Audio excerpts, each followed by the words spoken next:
Mornings are supposed to be peaceful, a fresh start to a new day. For Special Agent Maya Simmons, this morning began like any other. A quick stop at her favorite coffee shop, her mind focused on the important case awaiting her at work. But what seemed like a routine morning was about to spiral into a nightmare. Pulled over, humiliated, and handcuffed by a cop drunk on his own power, Maya's identity as an FBI agent would remain hidden until the moment it turned his entire world upside down. This isn't just a story of bias. It's a story of justice served, swiftly and powerfully. The sun had just begun to rise, painting the sky in shades of amber and gold. Special Agent Maya Simmons, known for her sharp intellect and unshakable composure, had an early start to her day. Today was critical. She was set to lead a briefing on one of the most significant corruption cases the Bureau had tackled in years. Despite the gravity of her responsibilities, Maya had a ritual she never skipped: a stop at her favorite local coffee shop. Dressed in a crisp navy blazer and tailored slacks, Maya walked into the small, bustling cafe. The familiar aroma of freshly brewed coffee and baked pastries greeted her, momentarily lifting the weight of her demanding career. She greeted the barista with a warm smile as she ordered her usual: a caramel latte with an extra shot of espresso. As she waited, Maya glanced at her phone, skimming through the latest updates on her case. Her focus was unwavering, her mind already dissecting the strategy she'd present later that morning. When her name was called, she grabbed her drink and offered a polite thank you before stepping out into the crisp morning air. Sliding into her sleek black sedan, Maya set her coffee in the cup holder and adjusted her mirrors. The streets were quiet, the city just beginning to stir. She merged onto the road, her thoughts consumed by the case details she'd spent weeks meticulously compiling. But just as she turned onto a quieter residential street, the distant sound of a siren jolted her from her thoughts. Red and blue lights flashed in her rearview mirror.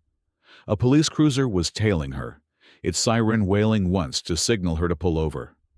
Confused but composed, Maya eased her car to the side of the road. She took a deep breath, her heart steady despite the unexpected interruption. Glancing at the dashboard clock, she noted she still had time before her meeting. Her mind raced with possible reasons for the stop, but settled on the hope that this would be a brief and routine interaction. Little did she know, this stop would be anything but routine.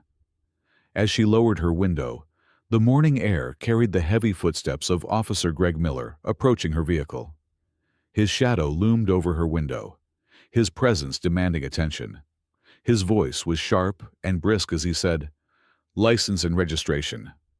Maya's professionalism kicked in instantly. "Good morning, officer. May I know why I've been stopped?" she asked, her tone polite yet firm. Miller's eyes narrowed, his gaze flicking from her face to the interior of her car. "You ran a stop sign back there," he said curtly, ignoring her greeting. There was an edge in his voice, a subtle undertone that Maya couldn't ignore. "I'm certain I came to a complete stop," Maya replied evenly, retrieving her license and registration from her glove compartment. She handed them over with steady hands, maintaining eye contact.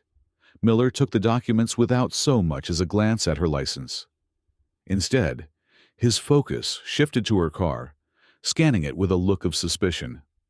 "Nice car," he muttered, his tone laced with a condescending smirk. "What's someone like you doing in a neighborhood like this?" The implication was clear. Maya's grip on the steering wheel tightened briefly, but she forced herself to remain calm. "I'm on my way to work," she answered simply. Miller's demeanor didn't change. He leaned slightly closer, his posture dripping with intimidation. "Step out of the car," he ordered. Maya raised an eyebrow. "Is that really necessary, officer?" "I've provided all the required documentation, and I'm cooperating fully." His hand moved to rest on his holster, the unspoken threat hanging heavy in the air. I said step out of the car, he repeated, his voice harder this time. Realizing that arguing further would only escalate the situation, Maya unclipped her seatbelt and stepped out of the car. The cool morning breeze hit her face as she stood tall, her composure unshaken despite the growing humiliation. Miller's eyes raked over her, his expression a mix of suspicion and misplaced authority. "Turn around and place your hands on the hood," he barked. Maya hesitated for a moment, her jaw tightening. She had done nothing wrong, and yet here she was, being treated like a criminal. Suppressing the rising frustration, she complied, knowing that this wasn't the time to reveal who she really was. The situation was spiraling, and Maya could feel the weight of the officer's prejudice pressing down on her. But she also knew one thing for certain. This wasn't over, not by a long shot. Maya stood with her hands pressed against the cold hood of her car, her heart steady despite the heat of humiliation burning in her chest. Officer Greg Miller circled her like a predator sizing up its prey, his boots crunching against the asphalt with each deliberate step. His demeanor was sharp and overbearing, his authority clearly inflated by his own prejudice. "What's in the car?" Miller demanded, his voice cutting through the morning quiet. Maya turned her head slightly, her voice calm but firm. "Just my personal belongings, officer. I've already told you, I'm on my way to work." Miller's smirk widened, a mix of condescension and suspicion etched into his features. "Federal investigations, huh? That's what you said earlier. Pretty fancy title. You got any proof of that?" Maya's jaw tightened, but she refused to let her frustration show. "I don't need to prove anything to you, officer. I've complied with your requests and provided all the necessary documentation," Miller scoffed. "Big words. Let me guess. You think you're smarter than me?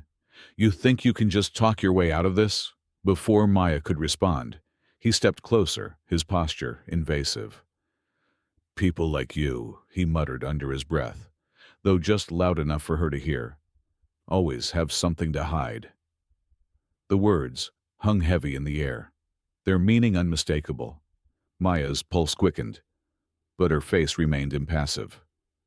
She had dealt with men like Miller before, men who mistook their uniform for unchecked power, who wielded authority as a weapon rather than a responsibility. But this was different. This wasn't just another encounter. This was an abuse of power she couldn't let go unnoticed. "I have nothing to hide," Maya replied evenly, her tone unwavering. "You're making assumptions without cause." Miller leaned back, his smug expression intact. "We'll see about that." He turned toward her car and began rifling through the interior without asking for permission. His hands moved carelessly over her belongings, flipping through papers and opening compartments as though searching for an excuse to justify his behavior. Maya's patience was wearing thin. "Officer, you have no probable cause to search my vehicle. This is a violation of my rights." Miller shot her a glare, his hand pausing mid-search. "Don't lecture me on the law. You're in no position to make demands." The small crowd that had begun to gather earlier was growing, their murmurs of disbelief filling the air.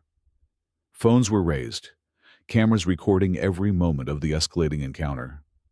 The weight of their stares didn't seem to faze Miller, but Maya took silent comfort in the witnesses. She knew these recordings might prove. After a few more moments of unnecessary rummaging, Miller stepped back, clearly unsatisfied. "Nothing in there," he muttered, almost to himself. He turned his attention back to Maya, his frustration evident. "Let's try this again. Where are you coming from, and what exactly do you do for work?" Maya's lips pressed into a thin line. She could feel the tension in her shoulders, the injustice of the moment coiling tightly within her. But she also knew that revealing her true identity too soon could complicate matters. For now, she needed to maintain control. "I've already told you," she said, her voice measured. "I'm on my way to work. I'm a federal investigator. And as I've said, I've done nothing wrong." Miller's eyes narrowed. "Federal investigator, huh? Convenient. Let me guess. You've got a badge in there somewhere, too?" Maya didn't answer. She held his gaze, her silence speaking volumes. This only seemed to irritate Miller further. "You know what? I think you're lying," he said, stepping closer again. "You're just another entitled—" "Excuse me, officer." The voice came from the crowd, cutting through Miller's words. A middle-aged man in a business suit stepped forward, his phone still recording. "I've been standing here for a while now, and I have to ask, what exactly are you accusing this woman of? Because from what I can see, she's done nothing to warrant this treatment." Miller's face flushed with anger. "Sir, I suggest you mind your own business." The man didn't back down. "I am minding my business. My business as a citizen is to make sure people like you don't abuse your power." Maya felt a flicker of hope. The man's intervention was a reminder that she wasn't alone in this, that there were people willing to stand up against injustice. Miller turned back to Maya, his frustration boiling over. "You think you're so smart, don't you? Think you've got it all figured out?" Maya tilted her head slightly, her calm composure never wavering. "I think it's time you stop making assumptions, officer," Miller sneered. "We'll see about that." He reached for his radio, muttering something about running her information through the system. Maya remained still, her expression neutral, though inside, her resolve was hardening. She knew this encounter wasn't just about her. It was about standing up to the systemic issues that allowed behavior like Miller's to persist. The crowd continued to watch, their phones capturing every moment. Maya could feel their support, their disbelief at what they were witnessing. And as Miller turned back to her, his arrogance still on full display, she knew the moment of reckoning was approaching. This wasn't over. Not yet. As Officer Miller prepared to search the car, his overconfidence apparent, Maya decided it was time to put an end to the charade. Standing tall, her voice carried the calm authority of someone who knew exactly what she was doing. "Officer Miller," she said firmly, "before you go any further, I strongly suggest you check the inside pocket of my jacket." Miller froze momentarily, a flicker of confusion crossing his face. "What's in the pocket?" he asked, his tone still laced with condescension. But there was a hint of curiosity now. "Something that will clarify exactly who you're dealing with," Maya replied, her tone sharp but measured. With visible annoyance, Miller stepped closer, reaching into the pocket of her blazer. His fingers brushed against something solid, her leather wallet. He pulled it out and flipped it open. The transformation in his demeanor was instant. The smug confidence drained from his face as his eyes locked onto the gleaming gold badge inside, accompanied by the unmistakable seal of the Federal Bureau of Investigation. The crowd, now thoroughly invested, leaned in closer. Phones captured the moment as murmurs spread like wildfire among the onlookers. Miller's hands trembled slightly as he stared at the badge. "You're FBI?" he stammered, his voice barely above a whisper. Maya crossed her arms, her calm gaze unwavering. "Special Agent Maya Simmons, FBI," she said with precision, her voice cutting through the tension like a knife. "And you, Officer Miller, have just made the biggest mistake of your career." The weight of her words settled over the scene like a thundercloud. The gathered crowd erupted into hushed whispers, their disbelief palpable. Maya could see their phones zooming in on her badge, capturing every detail.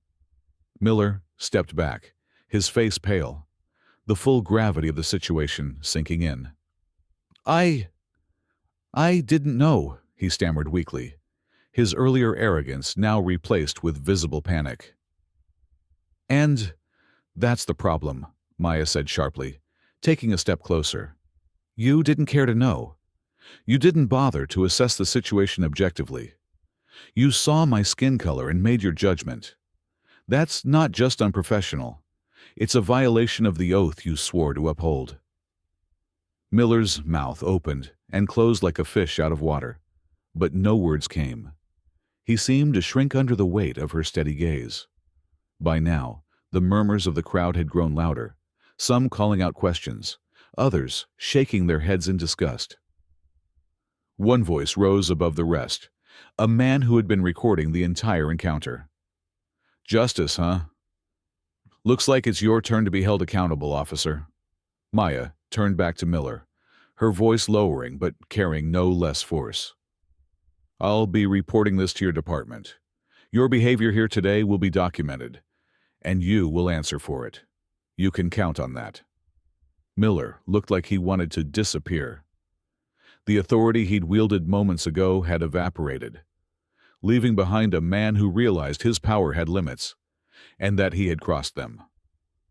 Maya didn't wait for him to respond. She turned to the crowd, her voice carrying over the murmurs. "Thank you all for witnessing this. Your footage will help ensure accountability." The crowd nodded in approval, some even applauding as Maya walked back to her car. With the badge still in his hand, Miller stood frozen, knowing the fallout from this encounter had only just begun. As Maya sat back in her car, she took a steadying breath. She knew this wasn't the end of the story, but it was the beginning of justice. The weight of the moment hit Officer Miller like a freight train as he stood frozen, holding Maya's FBI badge in his trembling hands. The reality of what he had done was sinking in, and the crowd around him wasn't letting him off easy. The murmurs of disbelief and outrage grew louder. The phones pointed in his direction, capturing every second of his unraveling. Maya leaned against her car, her posture calm but authoritative, watching as Miller fumbled to regain some semblance of control. Before he could speak, the crackle of his police radio cut through the tension. "Miller, status update on your stop. We've received multiple complaints about your behavior. What's going on?" The voice on the other end was sharp, authoritative, and clearly unimpressed. Miller fumbled for his radio. I... he stammered, his confidence completely eroded. He glanced nervously at Maya, who remained silent, letting him dig his own grave. Before he could come up with a coherent response, another police car pulled up. Out stepped Sergeant Daniels, a tall, seasoned officer with a no-nonsense demeanor. His eyes immediately took in the scene: the crowd, the phones, and the unmistakable presence of Maya, whose badge glinted in the sunlight. Daniels' expression hardened as he approached. "What the hell is going on here, Miller?" Daniels demanded, his tone sharp and cutting. "We've got multiple calls about an officer abusing his authority at a traffic stop. Explain yourself." Miller stammered, his face flushed. I thought she was suspicious. I didn't know she was FBI." Daniels turned to Maya, his expression softening with respect. "Special Agent, I deeply apologize for this situation. This is not how we operate. I assure you, this will be handled immediately." Maya nodded, her calm demeanor never wavering. "Sergeant, I appreciate your apology, but what I've experienced today goes beyond a simple misunderstanding. Officer Miller's behavior wasn't just inappropriate. It was discriminatory. He abused his authority, and his actions could have had serious consequences." Daniel's jaw tightened as he turned back to Miller. "Hand in your badge and gun, Officer Miller. Effective immediately. You're suspended pending a full investigation." The crowd erupted into cheers and applause, some shouting words of support for Maya. Miller's face turned crimson as he reluctantly unhooked his badge and handed it to Daniels, avoiding eye contact with anyone. His earlier arrogance had completely evaporated, replaced by a look of utter humiliation. Daniels addressed the crowd. "Thank you for your vigilance. We take incidents like this seriously, and I promise this will be investigated thoroughly." Maya stepped forward, her voice calm but firm. Sergeant Daniels, I'll be filing a formal complaint with your department and providing my full account of what happened here today. I expect transparency and accountability moving forward. You have my word, Agent Simmons, Daniels replied. This department will not tolerate misconduct of any kind. As the situation de-escalated, the crowd began to disperse, though many lingered to express their support for Maya. A few approached her to thank her for standing up to the abuse of power they had just witnessed. One woman, holding her phone, said, "I've got this all on video. If you need it for your report, I'd be happy to share." Maya smiled warmly. "Thank you. Your footage will be invaluable in ensuring accountability." As Maya returned to her car, she couldn't help but feel a sense of vindication. The fight for justice wasn't over, but this was a victory, a reminder that power without accountability is fleeting. The fallout from the incident was swift and far-reaching. The footage captured by the bystanders quickly went viral, sparking a national conversation about racial profiling and abuse of power. News outlets picked up the story, highlighting Maya's calm resilience and the stark contrast of Miller's behavior. Within days, the police department issued a public apology, and Officer Miller resigned under mounting pressure. The internal investigation revealed a pattern of complaints against him, many of which had been previously swept under the rug. This time, there was no sweeping. The public outcry demanded real consequences. Maya's story became a symbol of accountability. Her actions didn't just expose one officer's misconduct. They shined a light on the systemic issues that allowed such behavior to persist. Community leaders, activists, and law enforcement agencies used the incident as a catalyst for change, implementing mandatory training on implicit bias and de-escalation techniques. For Maya, the experience only strengthened her resolve. She returned to her work at the FBI with renewed determination, knowing that her actions had made a difference. And while the scars of that morning remained, they served as a reminder of the power of resilience in the face of injustice. As for Officer Miller, his career in law enforcement was over. The karma he faced wasn't just professional, it was personal. He became a cautionary tale, a reminder that abusing authority has consequences. And so the balance of justice was restored, one act of accountability at a time. The incident between Special Agent Maya Simmons and Officer Greg Miller became more than just a viral story. It sparked a conversation, one that reached far beyond the local precinct and echoed across the nation. It was a moment that exposed the deep-seated biases that still permeate society and the unchecked power that some believe a badge grants them. But it was also a moment of reckoning, of reflection, and of change. In the days following the encounter, Maya used her platform to speak out. She wasn't just a victim of racial profiling. She was a voice of accountability. In interviews and public statements, she emphasized the importance of addressing systemic issues within law enforcement. Her message wasn't one of anger, but of resolve. "This isn't about one bad cop," she said during a televised press conference. "It's about a culture that allows prejudice to influence judgment, a system that too often protects those who abuse their power rather than the people they're sworn to serve. We have to do better, not just for the individuals harmed, but for the communities that lose trust in those meant to protect them."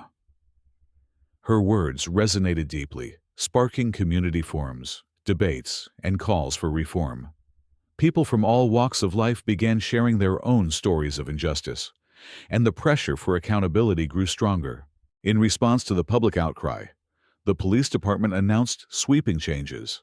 Mandatory training on implicit bias and de-escalation techniques was implemented for all officers.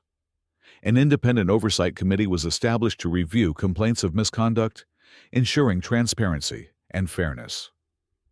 Officers like Greg Miller, who had a history of complaints, were no longer allowed to slip through the cracks of the system. Maya herself was invited to work with law enforcement agencies across the country to develop better training programs. She used her experience to help bridge the gap between communities and the police, emphasizing the importance of empathy, fairness, and accountability. "This isn't about tearing down law enforcement," she said during one training session. "It's about building it back up, stronger, fairer, and more just. Every officer has the potential to be a force for good. But that potential is only realized when they see every person they encounter as deserving of respect." For Maya, the experience was deeply personal. She had faced prejudice before, but this encounter had reminded her of the importance of her work, not just as an FBI agent, but as a Black woman standing up against injustice. It reinforced her belief that change begins with courage, even when the odds seem insurmountable. In a private moment, she reflected on the events of that day. The humiliation, the anger, the disbelief, they had all been real and raw. But so was the support she had received from the community, the validation that her actions mattered. "I didn't stand up just for myself," she told a close friend. "I stood up for every person who's ever been silenced, dismissed, or judged unfairly. And I'll keep standing until things change." The story of Maya and Miller wasn't just a cautionary tale. It became a symbol of accountability and hope. Schools began using it as a teaching tool, sparking discussions about fairness and the dangers of prejudice. Families talked openly about the importance of treating everyone with respect, regardless of race or background. And officers across the nation were reminded of the weight their badge carries, not as a symbol of power, but as a promise to serve and protect. Even Miller's former colleagues felt the ripple effect. Many of them re-evaluated their own biases, vowing to approach their roles with more empathy and professionalism. For some, it was a wake-up call that had been long overdue. Maya's story reminds us that justice isn't just about holding the guilty accountable.